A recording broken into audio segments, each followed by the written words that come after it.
सालों पहले एक घने जंगल में कुछ जानवर रहा करते थे।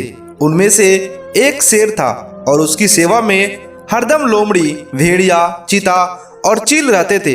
लोमड़ी को शेर ने अपना सेक्रेटरी, चीता को अपना अंगरक्षक और भेड़िया को अपना गृह मंत्री बना रखा था। इसके अलावा चीता दूर दूर से सारी खबरें लाकर शेर को देता था, यानी कि वो खबरें का काम करता था।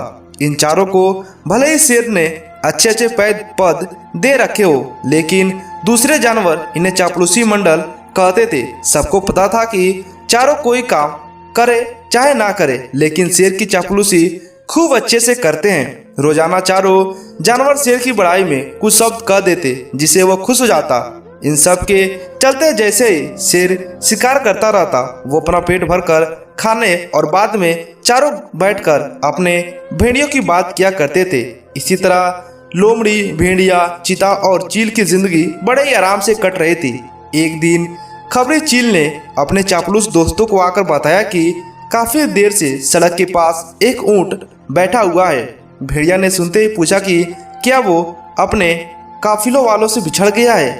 चीते ने इस सवाल को सुनते ही कहा कि चाहे जो भी हो, तुम उसका शिकार करवा देते हैं शेर से। इसके बाद कई दिनों तक आराम से उसे खाएंगे। इस बात को सहमति देते हुए लोमड़ी ने कहा कि ठीक है, मैं जाकर राजा से यह बात कहती हूँ। इतना कहकर सीधे लोमड़ी शेर के पास पहुंची और बड़े ही प्यार से बोली, महाराज, हमारा दूत खबर लेकर आया है कि एक ऊंट हमारे इलाके में आकर सड़क के किनारे में बैठा हुआ है। मुझे किसी ने बताया है कि मनुष्य जिन जानवरों को पालते हैं उनका स्वाद काफी अच्छा होता है, एकदम राजाओं को खाने के लायक। अगर आप कहें तो मैं ये ऐलान करा दूं कि वह ऊंट आपका शिकार है। लोमड़ी की अच्छी बातों में आकर शेर ने कहा, ठीक है। इतना कहते ही वह उस जगह पर पहुंच गया जहां ऊंट बैठा हुआ था। शेर ने देखा कि ऊंट काफी कमजोर है और उसकी आंखों में पीले पड़ चुके हैं। उसकी ऐसी हालत देख शेर देखी नहीं गई। उसने ऊंट से पूछा कि दोस्त, तुम्हारी ये हालत कैसी हो गई है। कहारते हुए ऊंट ने जवाब दिया, जंगल के राजा, क्या आपको नहीं पता कि सारे इंसान कितने दयाहीन होते हैं। सारी उम्र मुझसे यह व्यापारी ने माल ढुलवाया, अब मैं बीमार हो गया तो उसने मुझे अकेले मरने के लिए छोड़ दिया।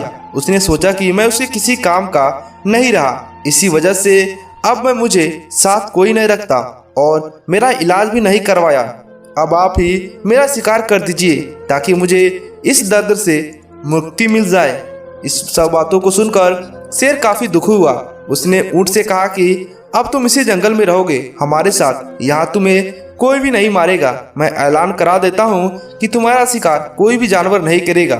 शेर की इस दयालुता को देखकर चारों चापलूस जानवर दंग रह गए। धीमी आवाज में भेड़िया ने कहा कि कोई नहीं, बाद में इसे किसी तरह मरवा देंगे। अभी जंगल के राजा का आदेश मान लेते हैं। ऊंट अब उसी जंगल में आराम से रह रहा था, अच्छे से हरी हरी घासें खाते और ऊंट एकदम बिल्कुल स्वस्थ हो गया।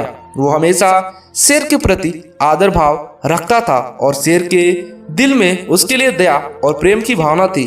अब शेर की सारी सवारी भी स्वस्थ ऊंट निकालना पड़ता था। वो शेर के चारों खास पदाधिकारी जानवरों को अपने पीठ पर बिठाकर चलता था। एक दिन चापलूस जानवरों ने जंगल के राजा शेर को हाथी का शिकार करने के लिए कहा। राजा भी मान गया, लेकिन वो हाथी पागल था। उसने शेर को बुरी तरह से पलट दिया। किसी तरह शेर पागल हाथी से तो बच गया, लेकिन उसे काफी गहरी चोट लग गई। अब बीमार शेर बिना शिकार किए किसी तरह से अपनी जिंदगी जीने लगा। उसके सेवक भी भूखे थे। उनके मन में हुआ कि आखिर ऐसा क्या करे कि कुछ खाने को मिल जाए। फिर उनका ध्यान हट्टे कट्टे हो चुके ऊंट पर आया।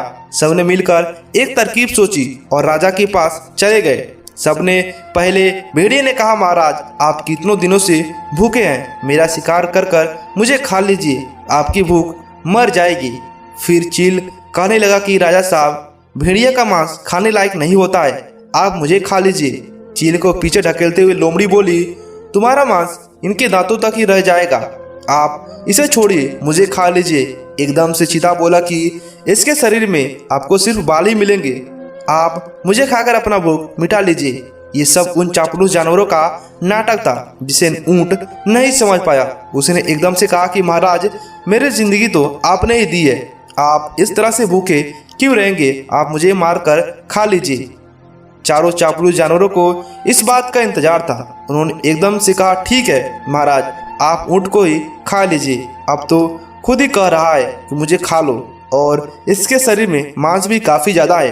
अगर आपकी तबीयत ठीक लग रही है तो इसका शिकार कर दीजिए। इतना कहते ही चीते और भेड़ियों ने मिलकर एक साथ ऊँट पर हमला कर दिया और कुछ ही देर में ऊँट की मौत हो गई।